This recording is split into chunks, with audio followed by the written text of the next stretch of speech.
What up YouTube, Topaz Yates back with my annual XXL freshman class overview right here. And I know I'm late, but reason being, one, I was out of town, and two, I'm finding it more difficult to get excited for such lists because it is a direct indication on where the music industry is going at this time, as it's always been about the youth and the music that they enjoy to do. But sadly, it's more of a popularity contest than a showcase of actual talent. And I'm not going to knock anybody on this list. I'm happy for anybody who's made it, as a good selection of them are rather talented, man. I see why they're able to build up the notoriety to get to where they're at. But the overarching theme of this list and the music industry in general is teamwork. Because here's the thing, you need to collaborate with people that are building up, and you all can push each other to a whole nother level. And that's honestly what this list shows you, as I'm gonna break all of that down as I look at everybody on an individual basis that's on this list. Starting with Mask The Slump God, who coming from Fort Lauderdale, man, and he's more known for the song Baby Wipe. Like, he got a lot of songs and stuff that's out there that's doing a whole bunch of numbers, but really that's like his biggest track. As he is more skilled than your prototypical new age rhymer and stuff like that, man, where he's heavy with the flow, but yet if you pay attention to what he's saying, he's actually trying to say some things that's a little more lyrical than most. He's not just mumbling. As he's affiliated with Lil Pump, as we've made a drunken review on Lil Pump's album that came out not that long ago, as he could barely do 2 minutes and 30 seconds a track,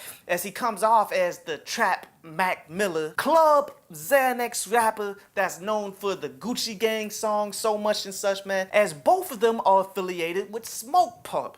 As I've heard of Smoke Pump a bunch, I think I've made a review for a project that he did, as this is one of my least favorite of these acts, man, as he's really just not that skilled. As he is from Miami as well, like he does do a bunch of production too, like he's diversifying himself in that aspect, man, but yet all three of these guys are tightly linked. Like if you search one, the others are going to pop up all over the place. So they are propelling each other by working together because they're from similar areas. The next act I want to talk about is j.i.d, where I've already reviewed some of j.i.d's stuff, man. 2 albums, I believe. It was Hasta Luego and The Never Story, where he is the Dreamsville signee, where he comes off as the Atlanta version of Joey Badass, and I rather enjoy his stuff. The next act is Steflon Don, in which she's from London, and this chick is very interesting because I've been hearing her music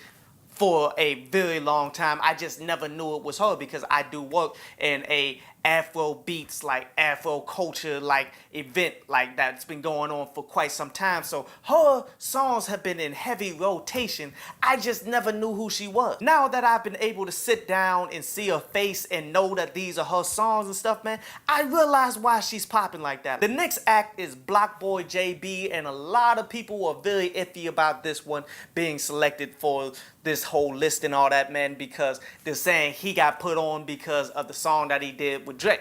Well, yeah, pretty much, like that's his biggest song that he got to this point, which is called Look Alive. And to be honest with you, he doesn't do anything new, different, unique from the trap, drill, commercialized rapping scene that we see it as it is now. The next act is YB and Namir, where he's from Birmingham, Alabama, where he is rather interesting because what he's doing is taking old school Cash Money. We talking Juvenile, 400 Degrees and before, and applying it to this day and age of the music industry for the new age rap. And that somewhat works. And I find it rather enjoyable, as he got a little bit of skill set, man. And he's really known for the whole rubbing off the paint, which that song became its own instrumental that everybody uses, from top name individuals to random people that's dropping mixtapes. So that's how you know that you really did it and you really popping with a hit. The next artist is Wi-Fi's Funeral from West Palm Beach and such, and I've been seeing a lot of his music, man, for a while. He's been flooding the market for quite some time, and I kind of realized that he was popping like that. I just never had a chance to review anything that he did, but he has a pretty good skill set. I honestly enjoy him just as much as I enjoy j.i.d or Steflon Don, as he's known for dealing with XXX and 9mm and such, man. So they are all connected as well. I mean, may XXX rest in peace. Then you got Trippie Redd from Canton, Ohio, who's pretty much known for dealing with Tekashi 6ix9ine, as they've been going back and forth, squabbling and stuff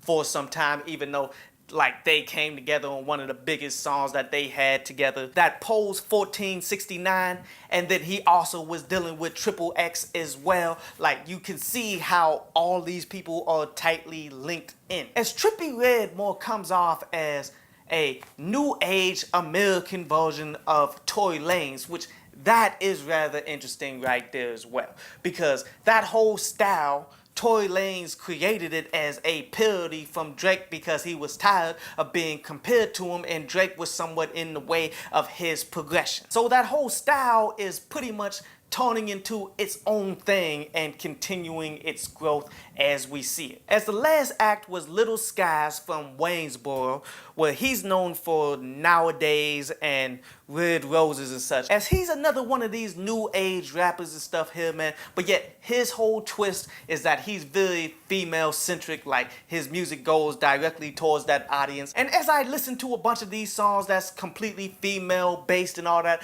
I realize why he has such potential to continue to grow into the highest levels of the music industry, you dig? So I'm not knocking any of these individuals that's within this list, but here's the real talk: I just don't respect this list, because look at some of the snubs. I'm not even huge on NBA YoungBoy, but I know he deserved to be on this. He's been popping for some time, and skill-wise, he's pretty good. But here's just the real thing: I'm all but falling out with this because Nick Grant ain't on here. Like, you're going completely opposite of true lyricism all the way, you did. And I know Nick Grant ain't the biggest, most popping act that's out there, but yet his skill set is 10 times better than these individuals, in which he was on my personal freshman list 2 years ago.